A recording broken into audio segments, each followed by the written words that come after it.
Welcome in. Monday Live. My name is Jason Priester, all ClemsonTigers.com. It is National Title Day. And with that in mind, we are going to probably get out of here a little early tonight so we don't miss kickoff. Not that there's a whole lot going on in the past week, anyways, outside of Clemson basketball.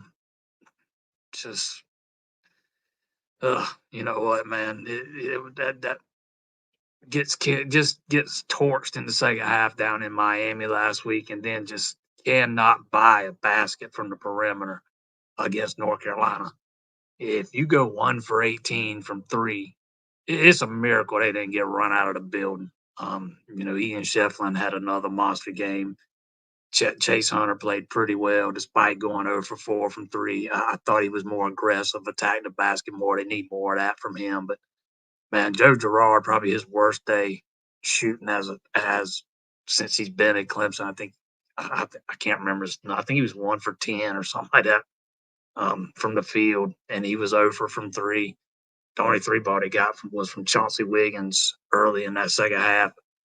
Man, it was just hard to watch. And the further you got into that thing, the more it seemed like the more, I don't know if frustrated is the right word to use, but there was not a lot of movement. Seemed to be a lot of standing around and guys waiting on somebody else to make something happen.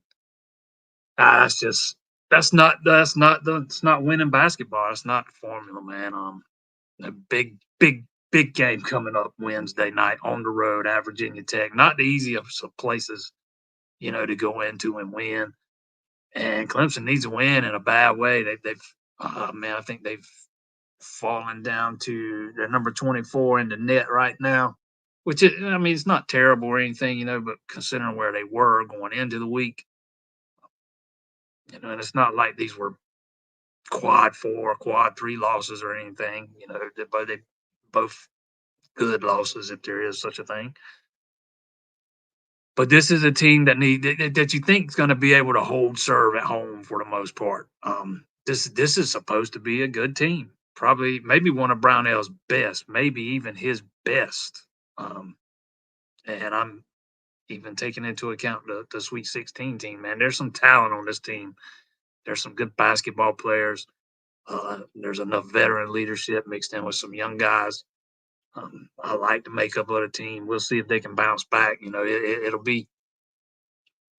going to be interesting to see Wednesday night there up at there at Virginia Tech, because that's one they need.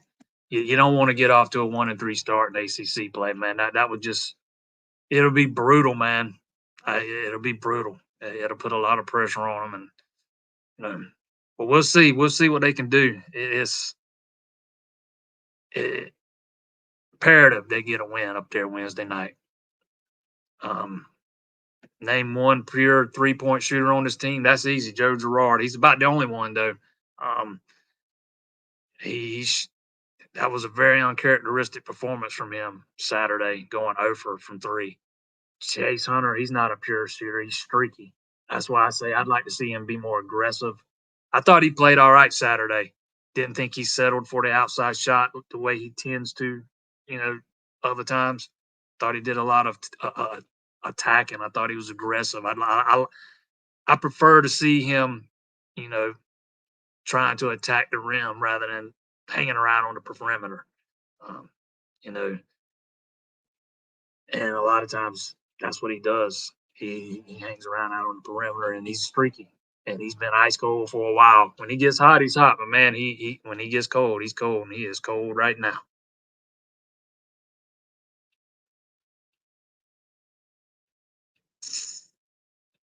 Brownell teams generally look the same, even when talent looks better. Yeah, I don't know how much you put on coaching from what we saw Saturday. He can't go out. I've been one of Brownell's biggest critics too, but he can't go out there and make the shots for him, man. And they had some wide open looks that they just did not hit. Just did not hit.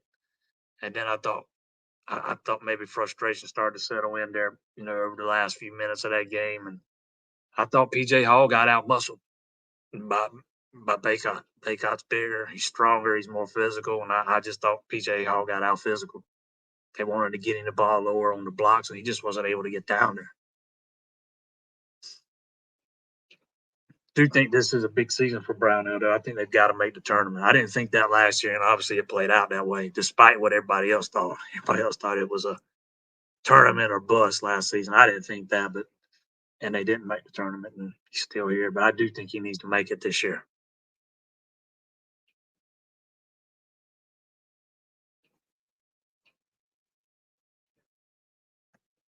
I think Gerard messed up the chemistry on the floor. When the team struggles, they need to feed PJ, not keep shooting threes when you miss them. See, I disagree with this. Shooters need to shoot, man. Although to an extent, I did agree you need to feed PJ. There wasn't a whole lot PJ was doing in that game. He wasn't shooting very well either. His numbers from the floor were pretty putrid as well. And again, I thought he got out physical by Baycott. I thought Baycott kind of had his number. I just didn't think they played particularly well. But if you're gonna, this is not your daddy's NBA, man. You got to be able to hit the three if you want to win games. That's the way it is today. And PJ's also got to stay out of foul trouble, man. Too often he's in foul trouble. He's got to learn how to play without picking up the fouls. He was playing with 4 there late Saturday. He's fouled out multiple times this season. I mean, I agree to an extent that they need to feed PJ more, but I don't. I'm a believer. If you're a shooter and you're cold, you got to keep shooting, man. Shooters shoot.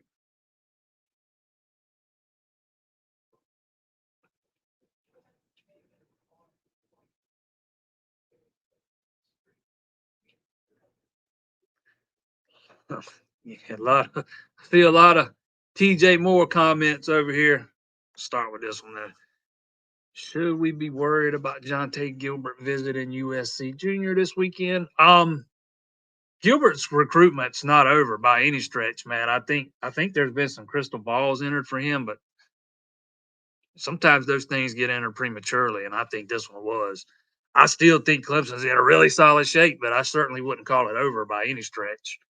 Um, I don't think you'll see him with a decision or anything before the spring. So there's still some time. And again, I don't think there's any reason to panic. This is a visit that's been on the books for a while. You know, kids like to look at all their options, so to speak. So, I mean, again, I still like where Clemson sits. I think they're in a good spot with him. I wouldn't get too worked up about the visit, but I do think the crystal balls, however many, if it was 1 or 2 or however many, been put in a little prematurely.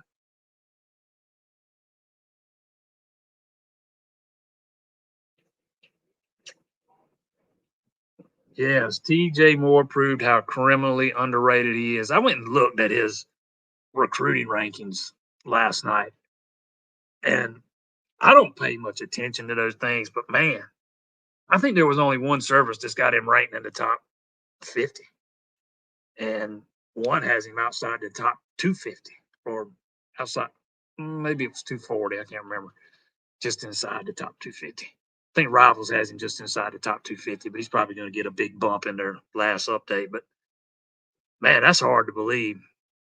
It's not like that kid just came onto the scene over the weekend.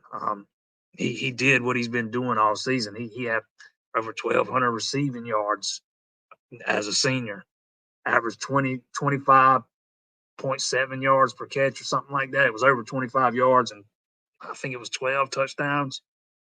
Um, he's he's exactly what this offense has lacked in recent years, and he's going to be physically ready day one when he steps on campus.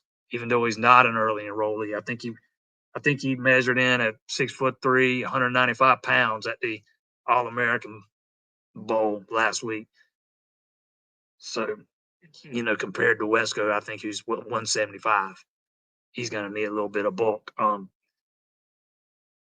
Wesco, he's the 5-star. He's going to get more of the publicity, and not that he doesn't deserve it, because man, his ceiling's just as high. He's just as good. But I'm with you, man. TJ Moore's been criminally underrated throughout. I think I've tweeted that out a couple of times the past few days myself. But I think Rivals had him ranked like the 40-something best receiver in the class, and me, that's insane, man. I don't get it. Find me 40 receivers in the 2024 class better than TJ Moore? You're going to be hard pressed.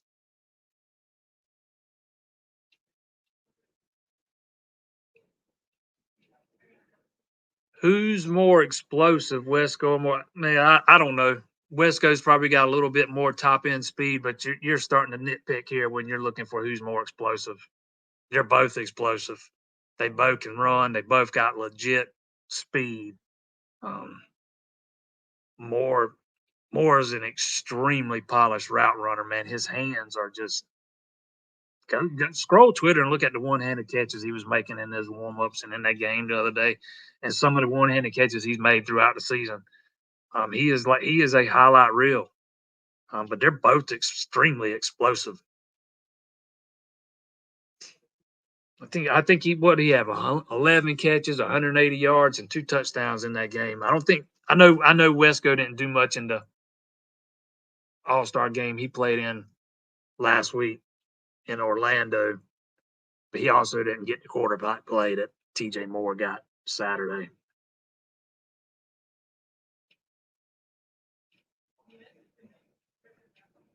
Yeah, I agree with this. PJ Hall struggles with size. Yep. He definitely does. When he gets matched up against somebody bigger and stronger than him, he struggles with it at times, and he did Saturday. No doubt about it. There was a couple of early turnovers in that game where they were trying to throw the ball down to the low post, and there just wasn't anybody there. They weren't able to get down there. Um, you know, because I mean, it's not like Bacote not Bacote, Baycott. I keep calling him Bacote for some reason. It's not like Baycott some chump or scrub or anything, man. He's one of the best players in the country. So um, sometimes you just match up against somebody that's better than you.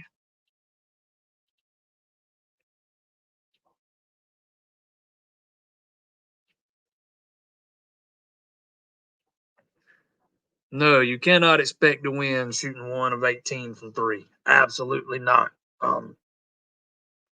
I think they started out I think it was 0 for 13 if I'm not mistaken, and I think their 14th is finally when they made one and then didn't make another.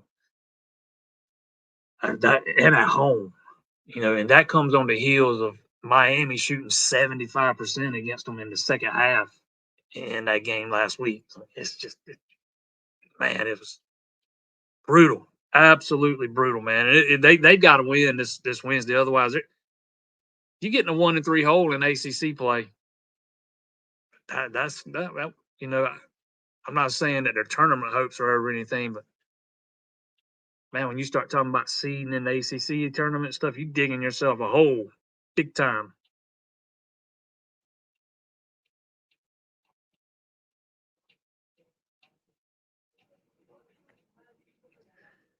Is Wesco speedier? He certainly looks good when he's Wesco might be a little bit faster. If we talk about straight line speed, but man, I don't think TJ gets enough credit for how fast he is. I think he's got 4.4, 4.5 speed. I mean, it's not like they both have elite speed.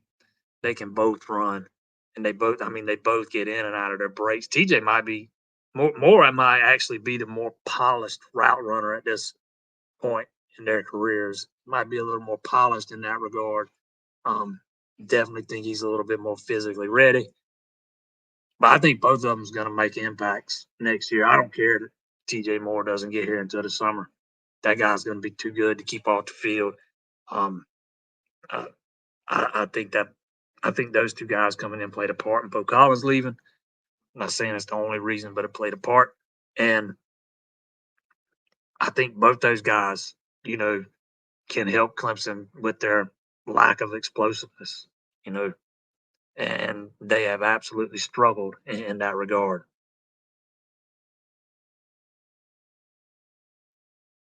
Yeah, we supposed to get some weather here tomorrow, man.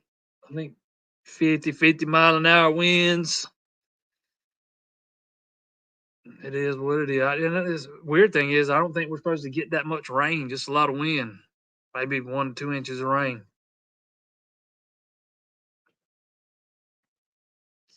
Dean says 10 catches, 166 yards. I saw 11 for 180. Either way, not too shabby of a day.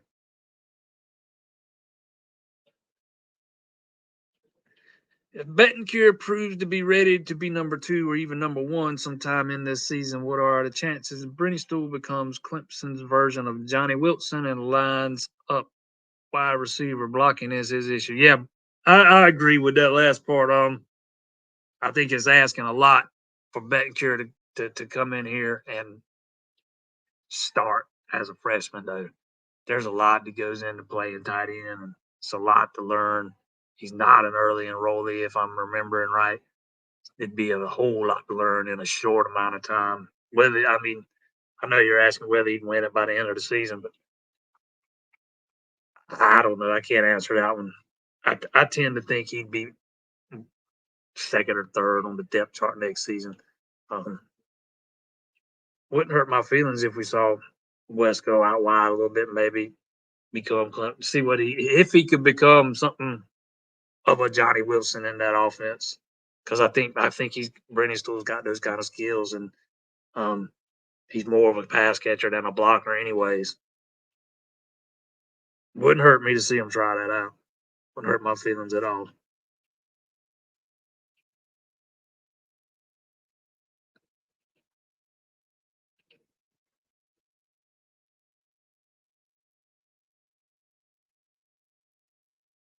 If I had to guess, who do you think will be the number 2 back next year? Haynes or Jamame. One of the two. It'll just depend. If Jamame comes in and can get some of the pass protections down, which is a big ask of a freshman running back. You have to see where he's at in that regard, and we'll see where Haynes is in that regard because he missed a chunk of time this year hurt. But it'll come down to those two guys probably. Which one, I don't know yet. It's too soon to say. We haven't even seen Jean May in a Clemson uniform yet. Either way, I think you're gonna have some more explosiveness back there. Both those guys are home run threats. Kind of unlike Shipley and Maffa, who I'm not saying they're terrible backs or anything. They just don't have that extra gear they can hit on a long run the way Ojama does. He's got like Ojama run like a 10.9 in the 100 meter. Man, that's moving. And Haynes is a smaller, shiftier guy. He can be a change of pace guy. Perfect world, Ojama may be your number 2 guy, and Haynes would be your change of pace guy. But we'll have to see where Ojama is. Yeah, this right here is not a Brown Hill team without shooting drought. You got that right. I think they went over 4 minutes. The last 4 minutes, and I forget how many seconds it was of that game. They didn't score a basket, if I'm remembering that right. Unless I don't think they did.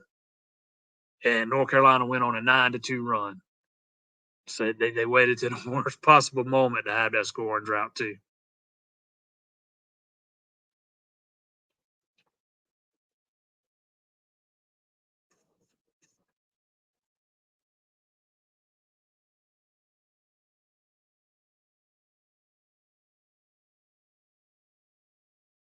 Hearing Brenny walking, weighing NFL option. I've not heard a peep about that, so I have not heard a peep about that. Last I heard, Brenny Stewart was going to be back.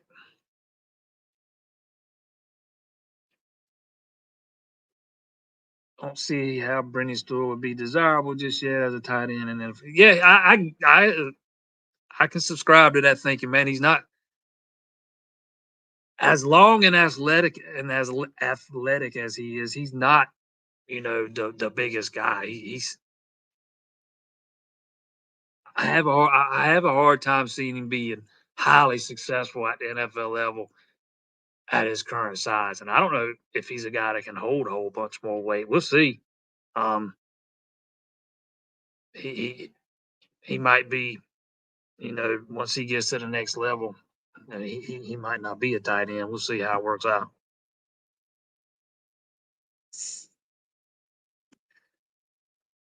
Want to remind everybody, if you have not hit that subscribe button, please do so.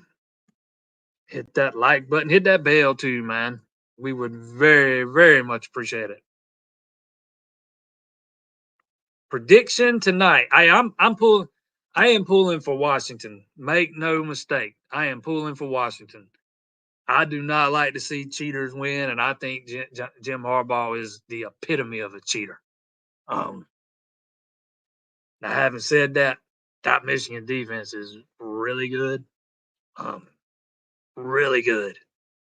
I think it's going to be a battle, man. Something just tells me Michigan's going to win, and it's going to make me throw up in my mouth a little bit if that happens.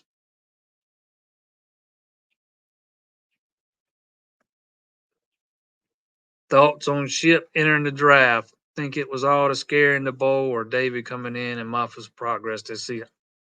While I was in Jacksonville last week, or week before last, I was told that it looked like he was probably coming back. So I haven't really asked anybody about it, but I tend to lean towards thinking the injury scare probably played a role in it. I have been told that he went back and forth on it, that it's something he struggled mightily with. I don't think it's a terrible decision for him because I don't know how much he helps his draft stock if he even comes back next year and rushes for 1,000 yards. I mean, I think he is what he is at this point. And running backs only have so many carries in them. They're not very valued in the NFL right now for the most part. He talked about that a few weeks ago, how they're undervalued and they might as well go get what he can now. So I get it. And, I see all the comments about how, man, he's not going to be a first or second, third. He knows where he knows where he's probably going to fall to in the draft. He makes this decision knowing that. Um, he's not going in thinking he's a day one or a day two pick. He knows he's going to be a day three pick. Heck, I could see a scenario in which he goes undrafted. Don't think he will, but I could see it playing out that way. He's just a guy that thinks he can go in there even if he goes undrafted and make a team that way. And I get it. It doesn't matter what anybody else thinks of you. All that matters is what you think of yourself.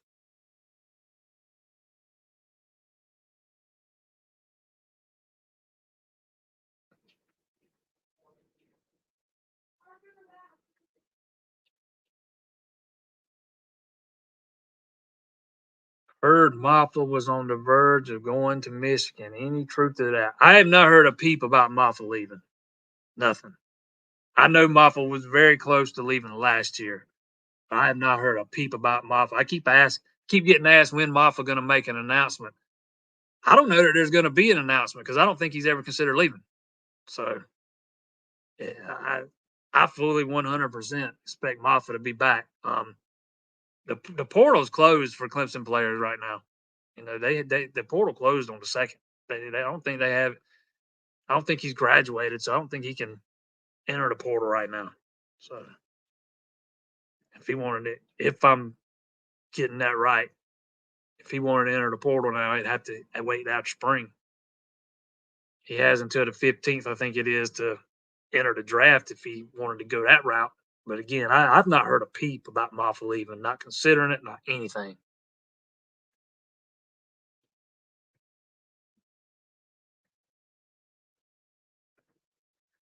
Love Ship. He's been a Clemson man his whole time here. Great kid. Wish him nothing but success in the league. I like Shipley too, but sometimes I think you could have addition by subtraction.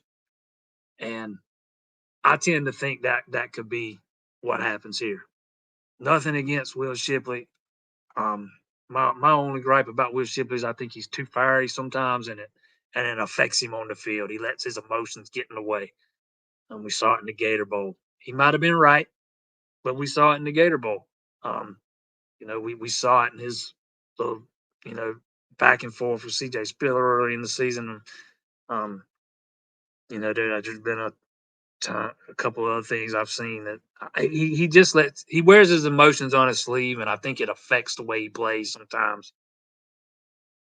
And I also think that it's time for some fresh blood in that running back room. I think guys like Haynes, May, even Jarvis Green, um, need some opportunities. Again, I don't see Shipley or Moffa as that big home run threat, and I think you need to do what you can to add some type of explosiveness back to the offense. And I think May gives you that. I think Haynes gives you that. Even if they're playing behind Moffa, the offense just lacks explosiveness, and you need to find a way to inject some. And if that means Shipley moving on and May and Haynes getting those opportunities, that might end up being what's best overall.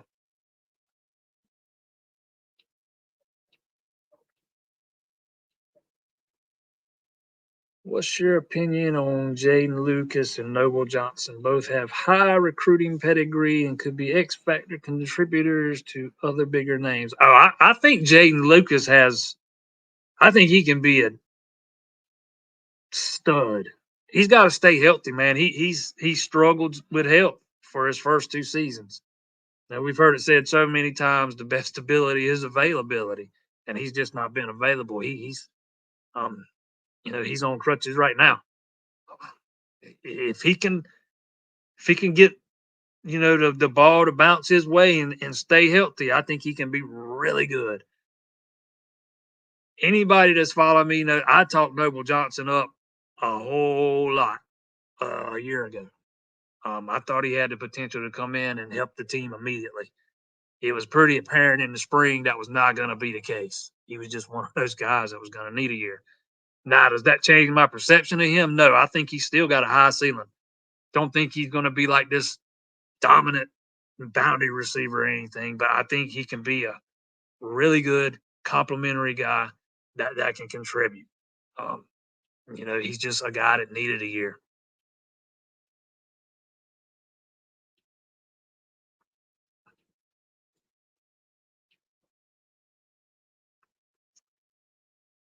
I believe Moffa as lead back is going to open up the floodgates to this offense. I'm looking forward to seeing what Moffa can do as the guy, as not 1A or 1B, but running back number one, and getting the bulk of the carries. I've been of the opinion since those two came out of high school that Moffa was probably the more well-rounded back. Um, and we started to finally see or get some glimpses of what he can do when he got those opportunities over the back half of the season. So yeah, I'm with you. I'm looking forward to it. I'm looking forward to seeing him be the guy, him getting his opportunity.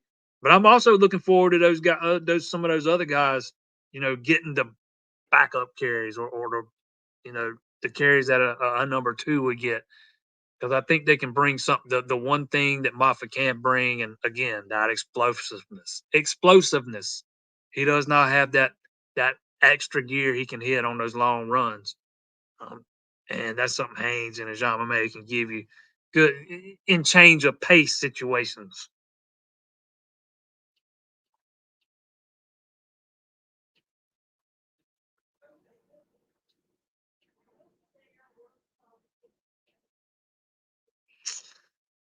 I agree on his being a hothead. Still better than apathy. He wants to win as much as anyone on the field. Hopefully, he ends up on the right team, gets show what he can do. Yeah, I don't question how his desire to win, not one bit. I don't question that at all. I just my only thing is I think he let his emotions affect his play on the field at times in a negative way. Um, if you go back to that little dust up he had with CJ Spiller, that was, from my understanding and reading the lips, it was pretty clear that was Spiller trying to correct him on something he did wrong, and he didn't like it, man. He was trying to put it on the offensive line, and no, he didn't. Those backs did not get a whole hell of a lot of help from those guys up front this year either, man. Particularly over the first 6, 7, 8 games, whatever it was, there just wasn't a lot of room to run, and they also struggled with fumbles. Particularly over they cleaned it up over the last 4 or 5 games, but man, Shipley and Moffa both had some fumbling issues there over the first 7, 8 weeks. No doubt about that. Data Racer hits it right here, man.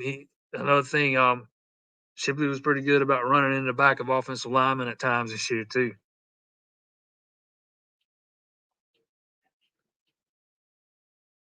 Thoughts on how the O line did versus Kentucky? Lots of room for improvement there, but that's why you got a offensive line coach that was fired and a new offensive line coach in place in Matt Luke.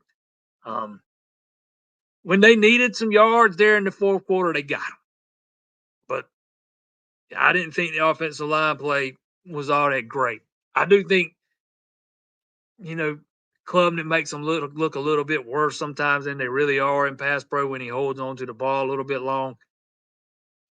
But they got a lot of room to improve. They got a lot of work to do before next year. Matt Luke's got a lot of work to do. But again, that's why he was hired. He's one of the best in the business, and I think he's got some talent to work with. Um, and I think they think he's got some talent to work with. Was just why you didn't see him go out and look for a, a plug and play guy along the offensive line in the portal. Every guy they targeted pretty much or were serious about had a couple years of eligibility left, and they wanted him to come in and compete, not necessarily come in and start. So, they think they got some talent. They think that Luke has some talent to work with, and on paper he does. Just not many of them have lived up to those lofty recruiting rankings yet. We'll see. We'll see if Luke can pull it out of them. But the offensive line's got to be a lot better than it was this year, man. A lot better. And I expect it will be. Make no mistake, I expect it will be. Just like Tickle Tiger says, spring and the summer with Luke, the offensive line is going to take a big step. I think it will too. Um, the battle at center and what they do there, that's going to be the most interesting thing. I saw, you know, when it comes out last the other day that Clemson showing some interest in Seth McLaughlin from Alabama. Everybody, is up in arms because man, did you see him snapping in the national title game? Man, I never thought we'd get to the point where Clemson fans thought a starter at Alabama was not good enough to be at Clemson. And who says you're bringing him in to play center anyways? Maybe they were looking at him to play guard because there's nothing wrong with his blocking for most of the season. And snapping something that can be improved. Not that they're getting him. He's committed to Ohio State, just in that example. But I think you got some options at center. Obviously, Lancicum. Obviously Howard. I think Sewell is an option there. I think Lancicum probably gets the first shot at it. But where guys were this year might not be where they are next year. Luke might do some moving around. We'll see. That's going to be one of the more intriguing things to watch come spring.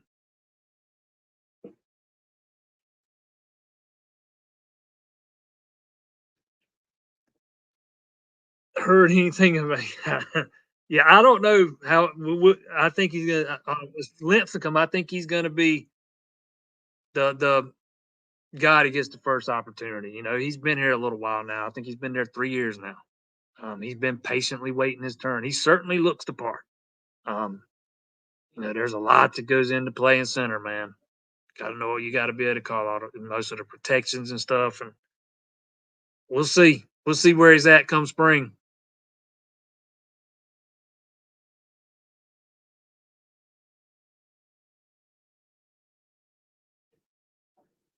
Moore looks like a 5-star. Why was he not ranked higher? Needs a little weight, but he looked good. I'm not sure how man. Maybe he needs to add a little bit of muscle or get a little bit.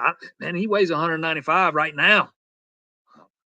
Wesco's the one that needs a little bit of weight, or I say more weight. Um, Obviously, when those guys make the transition from high school to college, they got to get stronger. Most of them need a little bit of bulk, but man, Moore's physically ready to play right now, and I cannot understand. I talked about this at the top already, man. I don't get it. It's criminally underrated. I think it was Rivals that has him ranked as the 41st best receiver in the country. Um, it's matter of fact, let me pull that thing up right here, right quick.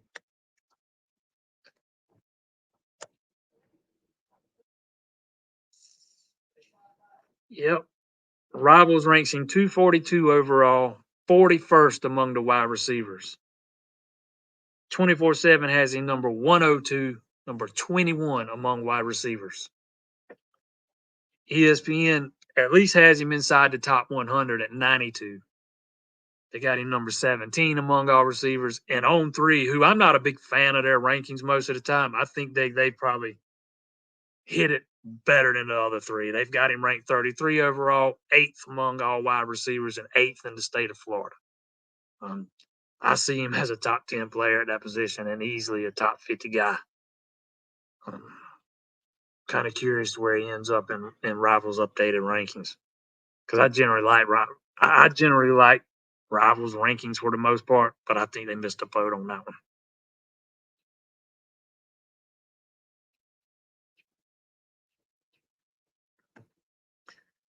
Last two O linemen that Clemson Sniff ended up deciding with a day or just a few days of officially entering the portal, tampering anyone. Hey, there's so much tampering going on, man. It's nobody's doing anything about it. Nobody cares. So I mean, it's just gonna keep on happening until I don't. I personally think that this NIL bubble is going to burst here in I don't know when, but sooner rather than later. I think you can only ask the fans to pay the salaries of players for so long before most of them start getting fed up. I've already started hearing some stories about donor fatigue at both Clemson and South Carolina. So I mean, it's already at least having some impact on the two in-state schools here. I think it's going to start having impact far more widespread than that at some point, though. I mean, there's just no return on the investment, and the money some of these guys were asking for in this recruiting cycle was insane, insane. I, I know somebody that's pretty plugged into a collective, and he texts me some of these numbers some of these guys are asking for, man, and I just have to do a double take. My eyeballs about pop out my head. Can't believe what some of those guys were asking for, and once you start seeing the numbers, it's easy to see, why Clemson's not getting involved in that bid and stuff, man. If you got an offensive lineman saying, "Hey, I want 500,000," and you don't have an offensive lineman on your team making quite that much, what's that going to do to your locker room, man? Every offensive lineman in your locker room is going to come wanting a raise. I get it, man. I get why Dabo's kind of sticking to his guns on the bidding war stuff and taking a more take it or leave it approach. This is what we offer. If you don't want it, um, so I kind of understand it. Somebody on the text line was asking about my thoughts on Shipley entering the draft. Touched on that a few minutes ago. Again, I get it. Um, while we were in Jacksonville, had somebody tell me that it looked like Shipley was coming back, and I kind of assumed that he was. And I'm thinking the injury scare probably changed his mind. I also was told that, man, it was a decision he really struggled with, went back and forth with, and had a hard time coming to a final decision. But I get it. He talked a few weeks ago about how undervalued running backs are. You only get so many carries in your career as a running back. Take a beating. And again, the NFL does not place a premium on those guys anymore. I don't think there's a whole lot he could have done to. He looks the part. Hopefully he lives. I don't remember what his recruiting ranking was when he came in. It seemed like it was pretty high. Let's see here. I'm gonna pull it up right fast.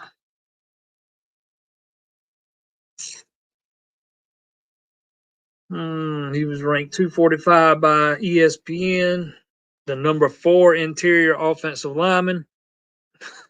24/7 did not even rank him nationally. He was a 3-star. He was the 42nd ranked interior offensive lineman. And Rivals had him at 118, the top interior offensive lineman. Just goes to show how subjective those rankings are, skewed they can be. But yeah, he came in, he was pretty highly touted for the most part. And again, he's been here 3 years now. And sometimes, to be fair, it takes an offensive lineman, especially if you're talking about a center, 2, 3 years to get there. Um, it's not been very often you've seen a underclassman start at center for Clemson.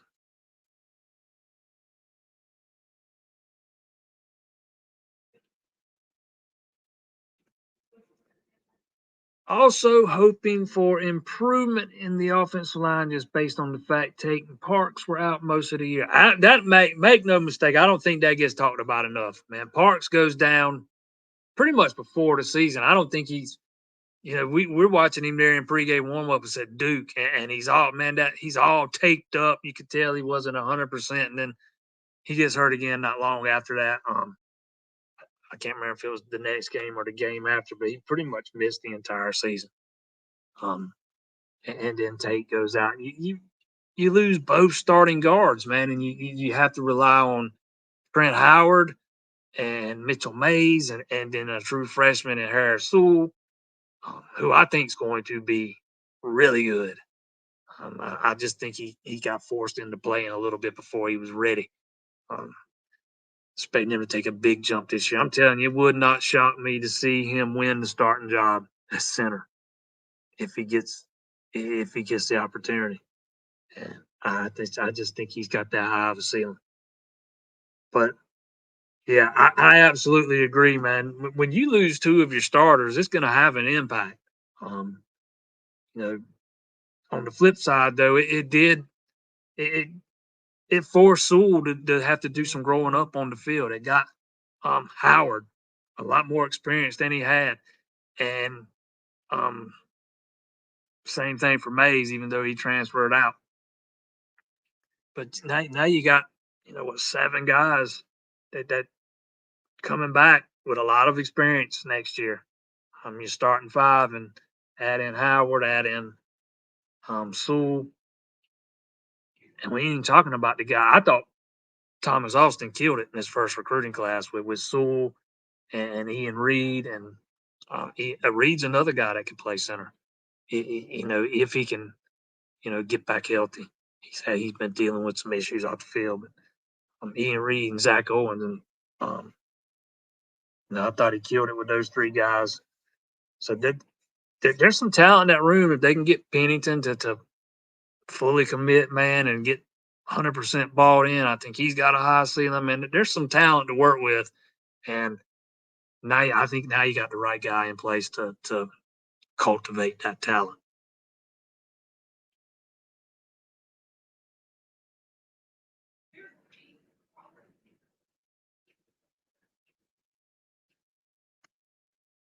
What's up with Antonio Williams talking about there's a lot of incitement, basically made it sound like he's getting money offers to leave. I guarantee you he got money offers to leave.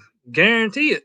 That's exactly what he's talking about, man. There's so much tampering going on. You see these guys enter the portal and they're committed a day or two later. They already know where they're going, most of them, before they even enter the portal because this thing's worked out already. You look at Pup Howard, who transferred from South Carolina, and a day or two later, he's already committed to Florida. There ain't no way that wasn't already worked out before he got in the portal. There's just not enough time. There thing is, nobody cares. Nobody's doing anything about it. The NCAA has lost all of its power. There's not really anything they can do about it. If they try to do anything about it, they're going to get taken to court and they're going to get their clock cleaned again. So they're just kind of sitting back, wash their hands of all of it, and waiting on it to implode. And it's going to implode at some point. Again, I think you're going to start seeing some of these donors, getting tired of paying these kids salary. When these schools are bringing in, some of them are fixing to be bringing in upwards of $100 million per year in television revenue. And you want the fans to pay the players' salary, so to speak. That just, something don't sit right with me about that. And I get it, man. A lot of people, especially my age, I'm fixing to turn 50. We're very reluctant to change. We don't like change. We don't want to see the sport change. But man, the sport's evolved. There's way too much money involved. And if the NCAA would have just given an inch a time or two over the years when it come to these players, you know, making some money, we wouldn't be where we are right now. Um, they actually made a kid. I think it was a kicker at Florida. Made him choose between his scholarship and his YouTube channel because he was making a few dollars off the YouTube channel. How insane is that? While these schools are making tens and tens and tens of millions of dollars per year off the backs of these kids, but you want the fans to pay the salaries. So I just don't think that is the model. I don't think it's sustainable. At some point, we're going to see a break, and we're going to see player unions and salaries, and it's going to be like it's going to be professionalized. Period. I don't see any way around it. And when that happens, I don't think you have the Wild Wild West anymore the way it is now. I think you'll start having contracts. Um, and there'll be a commissioner or somebody overseeing the sport, not just conference commissioners who are only looking out for their own conference, but there'll be somebody looking out for the well-being of the sport in general. And I used to think we were 10 or 15 years away from that this happening. I don't think we are now. I think maybe we're 5. I think it's coming. I think it's coming soon. But yeah, there is so much tampering going on, man. Um, and it's not just football; it's basketball, it's baseball. Um, you know, Cam Canarella was tempted with so much money during the offseason to leave Clemson, never enter the portal. I mean, that's supposed to be against the rules, right? Nobody cares. Right here, there is no chance for donors to get a return on investment. Any money they chip into NIL is strictly ego money. For some, like the guy bankrolling Miami, his ego seems to be happy right now. Yeah, there's no return on that investment. The NIL thing was supposed to be paying guys for their name, image, and likeness, paying them to endorse your product or whatever, not pay for play, even though we all knew that's where it was headed. But that was not the idea behind the rule. Um, you know, the NCAA worked on NIL legislation for about 2 years. And then they lost that lawsuit and the Supreme Court ruling, and they just had to scrap it all. There was not really a whole lot they could do. Again, they were kind of stripped of most of their power when it comes to those things, and now you can't even make a guy sit a year when he transfers. We've had the courts rule on that now, so it seems like they keep getting punked, and they just not don't have much teeth left.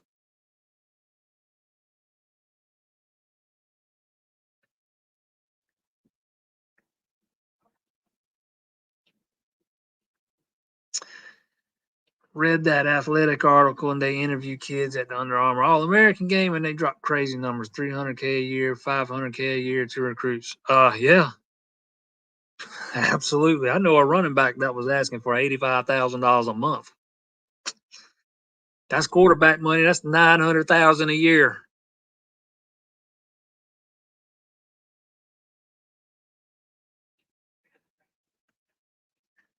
My question with Clemson NIL is: are they just not competitive? The portal players also with what happened at FSU. I would stay away from the portal. No loyalty. I've had several family members of recruits tell me that what Clemson offers in NIL is very competitive. But they don't get into bidding wars, and it's the same way with the portal. Now, Clemson's NIL has gone through a transformation in the past year. They've gone away from the collectives with Tiger Impact and dear old Clemson, and integrated it with IPTE or put it under the IPTE umbrella, and they now have the 110 Society. I know a year ago, those collectives were very well funded, very well funded. I don't know how well funded it is. The 110 Society is right now in its first year. I don't know what happened. Like dear old Clemson pretty much stopped the day that the 110 Society thing was announced. And the money that those guys had raised, those two organizations, those two collectives had raised, I'm not sure where it went, what happened to it, if it was sitting in a fund. Who knows? I don't know if the 110 Society had to start from scratch. Um, but I do know a year ago that the collectives were pretty well funded. But Clemson focuses a lot of their effort on player retention, and that's why you don't see nearly as many players hitting the portal as you do at a bunch of other schools, because they try to stay loyal to the guys that are already there. Um, I know the highest paid player on Clemson's roster. I hadn't heard any numbers for 2023, but in 2022, the highest paid guy made well over seven figures. Um, they're just not going to get into bidding wars for guys in the portal, and especially when you're talking about these offensive linemen that they were targeting this year. None of them were guaranteed plug and play guys. Maybe you can make it, and they never even got that far with McLaughlin, so I'm not counting him. I'm talking about the three guys that got far enough along with the offer. None of those guys were plug and play guys. So you don't want to overspend on a guy that you're not even sure is going to come in and start. You do that and you start paying him more than you're paying your starters, then they're going to come asking for more. Then the other guys are going to come asking for more, and it can take a snowball effect. So it's a fine line you got to walk.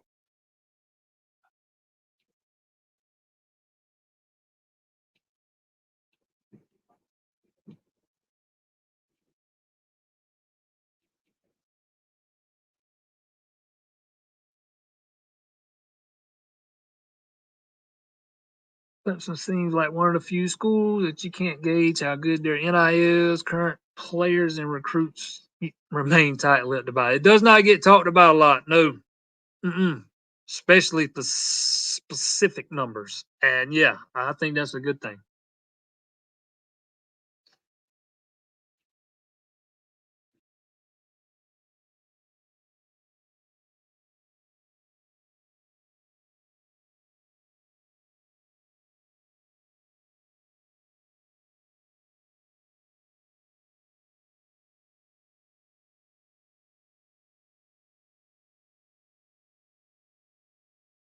All right. I've told myself we was going to jump off at 7:45 in time for the game, and we have run over. I see the game has already started. Um, there's somebody that asked me the word. What's the word on Flapjack? He probably still has a little bit more work to do on his body, but he should be ready to go in the spring, man. That is a mountain of a man. Mountain of a man. Don't forget, hit that like button. If you've not already subscribed, please do so. And don't forget to join me and Zach. We'll be right back here Wednesday night for Paul Talk. Appreciate everybody that has tuned in. We have a pretty good time here on Monday nights, man, and we generally have a good crowd. And we had another one again tonight.